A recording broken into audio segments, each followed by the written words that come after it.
Okay, so in this video we're going to finish up this unit over momentum and impulse, and we're going to be talking about the concept of conservation of momentum. Now in this unit there's only two main concepts. One has to do with impulse and change of momentum, and the other has to do with conservation of momentum. Okay, so to start off, let's imagine we have two boxes that you see here, and let's imagine that they collide. Okay, so one box runs into the other box. Now, while they're in contact, the force between them is the same, okay, because of Newton's third law. For every action, there's an equal and opposite reaction. Okay, so during a collision, there's a force on each box, but that force is equal and opposite. Okay, and so because the force is the same, and the time that the force acts is the same, that means the impulse on both of the two boxes are equal and opposite. Okay, so during the collision, they both have the same impulse, they both have the same change in momentum, but in opposite directions. Okay, so if you put all that together, they have the same force, that means they have the same impulse, that means they have the same change in momentum, because remember, impulse is equal to change in momentum. That was the key concept in the last video. That means the momentum lost by one object is equal to the momentum gained by the other object. And the easiest way to say that is that the total momentum during the collision remains the same. Okay, one object gains momentum, the other loses momentum, but the overall momentum, the total momentum in the system is still the same. And this idea that the total momentum between the two objects during the collision is the same, this idea is called the conservation of momentum. Okay, and it's one of the most important concepts in all of physics, conservation of momentum. Okay, and typically you have conservation of momentum in situations where you have collisions, because during a collision or during an explosion, you have situations where the forces are equal and opposite, and as long as you don't have any outside forces, the total momentum of the system remains constant. Now, the word conserved, as in conservation of momentum, conserved just means remains constant. Okay, so when we say momentum is conserved, we mean that the total momentum does not change. Okay, because remember, the momentum lost by one object is equal to the momentum gained by the other during a collision. Okay, now in what situations is momentum conserved? Because it's not every single situation. But there are some key situations where momentum is always conserved, and so I will just say that momentum is always, always, always conserved in a collision or an explosion. Okay, and so if you're doing a problem, the easiest way to spot a conservation of momentum problem is if it has something to do with a collision or an explosion. Okay, momentum is always conserved in those situations because they happen so quickly that you can ignore things like air resistance or friction that don't really matter. Okay, so in those situations, momentum is always conserved. The other way you can spot a conservation momentum problem right away and tell it apart from an impulse problem is you'll see a lot of variables. Conservation momentum problems involve a lot of variables, and so sometimes they can look kind of scary, but there's only one equation that we're going to be using for conservation momentum, really two equations, but it really all comes down to just one equation, as we'll see. Okay, and so as long as you can correctly identify all the variables in these problems, conservation momentum problems are not that tricky. Okay, but the key comes down to identifying the variables. Okay, so here's what the conservation of momentum equation looks like. Okay, and on this slide we can kind of see where it comes from. The idea of conservation momentum is that the total momentum before two objects collide is equal to the total momentum after the two objects collide. Okay, that's what P before is equal to P after means. Okay, that is conservation of momentum in a nutshell. Okay, and so what does that mean, the momentum before? Okay, so P1I is the initial momentum of object 1 before the collision, and P2I is the initial momentum of object 2 before the collision, and then so on and so forth with P1F and P2F. But we know what P is because P is a symbol for momentum. And remember, momentum, by its definition, is mass times velocity. And so you can expand out this equation to this bottom one down here, and this is what we are going to call the conservation of momentum equation, this thing I'm putting the box around. Okay, this is our conservation of momentum equation for two object problems where you have two objects colliding. You guys are never going to see any problems with more than two objects. Okay, so this is the only equation you have to worry about for conservation of momentum. Okay, so you have m1v1i plus m2v2i. Everything on the left side there, that is just the total initial momentum, and that's equal to m1v1f plus m2v2f, which is the total final momentum of the system. Okay, and so notice we actually have four different velocities because we have two objects. Okay, mass 1 and mass 2, those are two different objects colliding with each other. And we have the velocity of each object before the collision, and then we have the velocity of each object after the collision. Okay, so it looks like there's a lot going on, but once you do enough of these problems, you'll see they're actually pretty straightforward for the most part. Okay, so please pause there and make sure you add the conservation of momentum equation to your notes. That's that bottom one. These other ones you don't really need to worry about because it's just kind of showing you where this equation comes from. Okay, so hopefully you have this in your notes. Let's move on. Okay, so remember, you see conservation of momentum problems when you have things colliding with each other, things running into each other, like car crashes or pool balls hitting each other. Okay, so let's really quickly talk about the different types of collisions. Okay, so the first type of collision is called an elastic collision. And in an elastic collision, you have objects bouncing off of each other. Okay, so imagine playing pool with the two pool balls hit each other head on and they bounce off of each other. That is an example of a elastic collision. Okay, energy is conserved in that collision. Another example of elastic collisions is where you have like gas molecules like flying around and bouncing off of each other. Those are elastic collisions. Okay, so that's the first type of collision. Okay, the second type of collision is what's called an inelastic collision. Okay, an inelastic collision is a special type of collision where one object runs into another object and then the two objects stick together. Okay, now momentum is conserved in any collision, so it doesn't matter what type of collision you're talking about. You can still use conservation of momentum. But some of the problems have tricks to them, which is why we're talking about the different types of collisions. In an inelastic collision, the two objects somehow combine their mass. Okay, so for example, if you look at the picture here, you see a train car A hits train car B, and then the two cars link together because they have that linking thing in between them. That is an example of an inelastic collision. Okay, I can give you some other examples of inelastic collisions.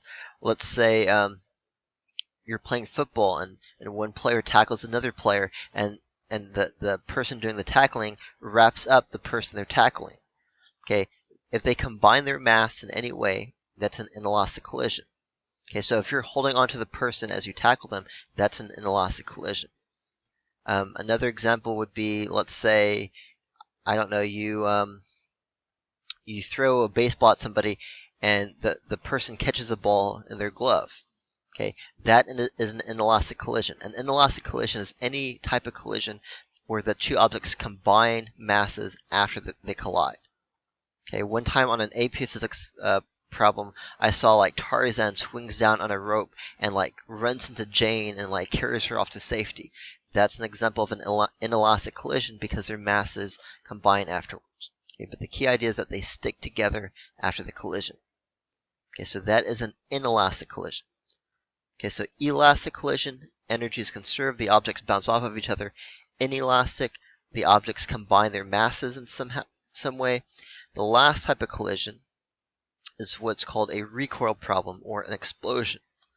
Okay, so for example, let's say you have a cannon shooting a cannonball. Now we know because of Newton's third law that the force on the cannon and the force on the cannonball are equal and opposite. Okay, so momentum is conserved, we know that. But here, this is not actually a collision, but it's still a situation where momentum is conserved. The trick to doing this type of problem is that the initial values are before the cannon is shot, and the final values are after the cannon is shot. So when you're doing a recoil problem, the initial velocity of both of the objects is going to be 0. And then after the cannon is shot, then obviously there's recoil and the cannonball flies out. Those velocities would be the final velocities in that situation. Okay, so that's the trick to doing problems with recoil or with explosions, is that the initial velocities are 0. Okay, and so those are the 3 types of collisions: elastic, inelastic, and recoil. And so now we're just going to do some calculation examples with the different types of collisions. Okay, so let's start with example 1. Example 1 has to do with elastic collisions. I'm just going to make this a little bit smaller just so it's easier to do problems with. Okay, so example 1. It says a red cart of mass 4 kilograms. I'm going to make this smaller too. By the way, the first thing I'm going to do is I'm going to label my given. I'm going to call this mass 1. So I'm going to label that M1. The only reason I call that mass 1 is, well, that's the first one I saw. Okay, so that's going to be my M1. So the red cart is M1. And it says it slides to the right on a frictionless track with a velocity of 4 meters per second. Now, I'm going to label this V1, but I need to know, is that V1 initial or is that V1 final? Is this happening before or after the collision?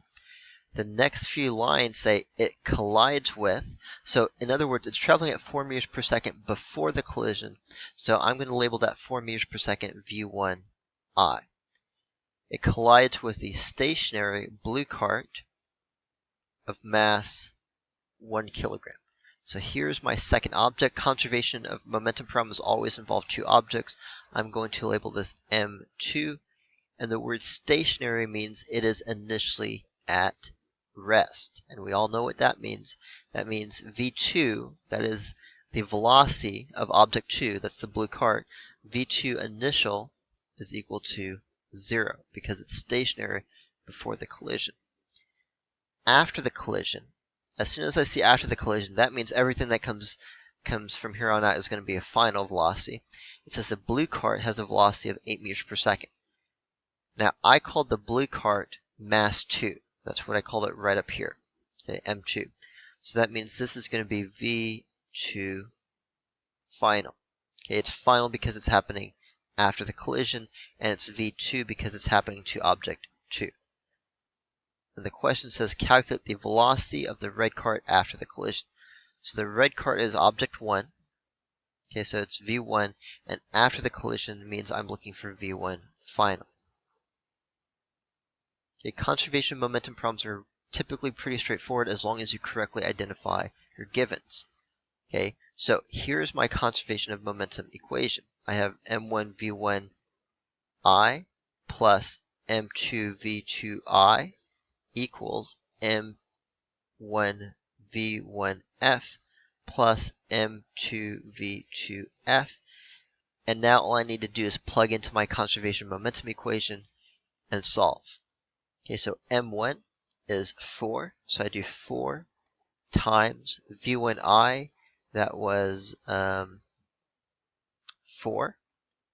meters per second, plus M2 is 1 kilogram, V2I was 0 because the blue cart was initially at rest, because it was stationary, is equal to M1, that's 4, V1F is unknown. In fact, that's my unknown. So I'm just going to leave that in the equation, V1F plus M2 V2F. Okay, so mass 2, that was 1 kilogram. And then V2 final was 8 meters per second. And now I just need to simplify and do a little algebra. Okay, so 4 times 4 is 16. Plus 1 times 0 is 0. That's equal to 4 times V1F plus 1 times 8.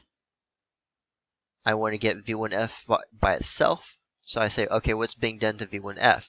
It's being multiplied by 4. It's being added by 8. I need to undo those things. And so I think SADMEP.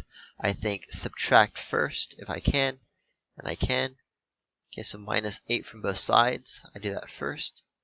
16 minus 8 is 8. And I still have 4 V1F on the right side. And then to undo that multiply by 4, I need to divide by 4. Okay, and so V1 final is going to be 8 over 4, which is 2 meters per second. Okay, and so we're done with our first conservation momentum example. Okay, so pause it there if you need to look at that some more.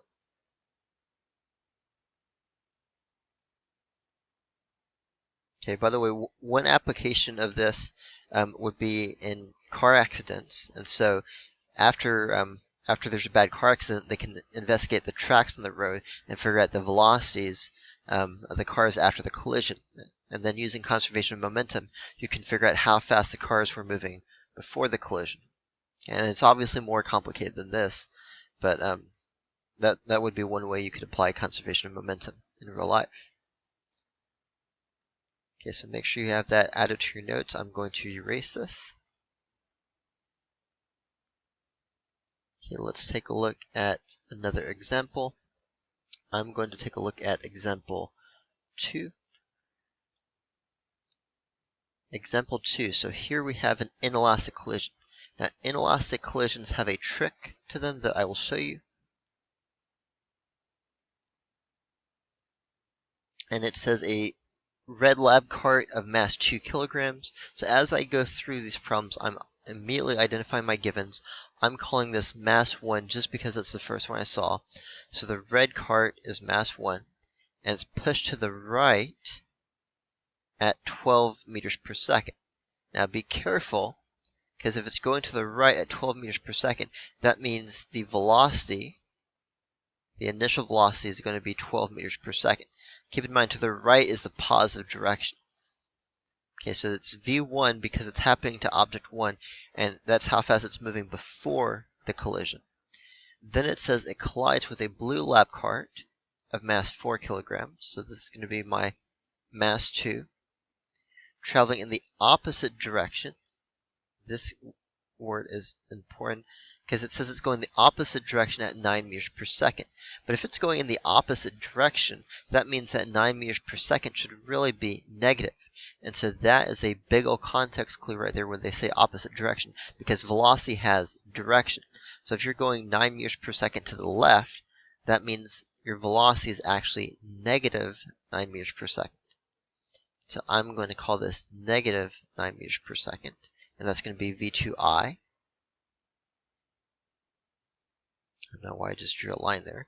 v2i, negative 9 meters per second. When the carts collide, they stick together. Okay.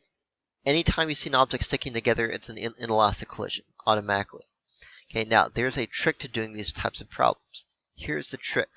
Because the objects combine their masses after the collision, they both have the same final velocity. Okay, because they combine after the collision, they stick together, they have the same final velocity. Okay, it's like they're one big combined mass traveling at the same velocity. Okay, so the conservation momentum still applies. Okay, so I'm still writing out our conservation momentum equation. But the trick, and this only works for inelastic collisions, the trick is that because they stick together, they have the same final velocity. And that means instead of writing it, m1 v1f plus m2 v2f, I can really write it as m1 plus m2 times vf. In other words, I can treat this as like a combined mass because they're smushed together with just one final velocity. So rather than have v1f and v2f, I only have one final velocity because they stick together. Okay, and then the left side is the same. And again, this only works for inelastic collisions because the masses stick together. Okay, so now it's just a matter of plugging in numbers. Okay, mass 1 is 2. v1i was 12. Plus m2 was 4. v2i was negative 9. It was negative because it was going in the opposite direction to the left. So that's why it's negative 9 meters per second. And then on the right side, the masses combine. I have 2 plus 4 times v final. 2 times 12 is 24. Plus 4 times negative 9 is negative 36. And then 2 plus 4 is 6, VF. And so all I need to do is combine the numbers on the left side and then divide by 6. Okay, so I can do that. 24 plus negative 36, that's going to be negative 12. And so I would have negative 12 equals 6 VF. And then I would just divide both sides by 6, and I would be done. Okay, so after the two carts collide, they stick together, and they travel with a velocity of negative 2 meters per second. So in other words, they collide, the blue cart wins, and so both carts kind of go off together to the left at 2 meters per second. Okay, so pause there if you need to look at that some more.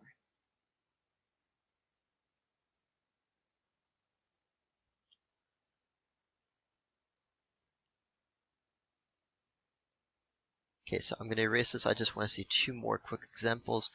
I want to do one more example with an inelastic collision, and then I want to do a quick recoil problem. Okay. Actually, I want you to try to do example 2.5 on your own. Okay, so I'm just going to make this a little smaller so there's more space. Pause it here, try to do example 2.5 on your own, and then we'll see how you did.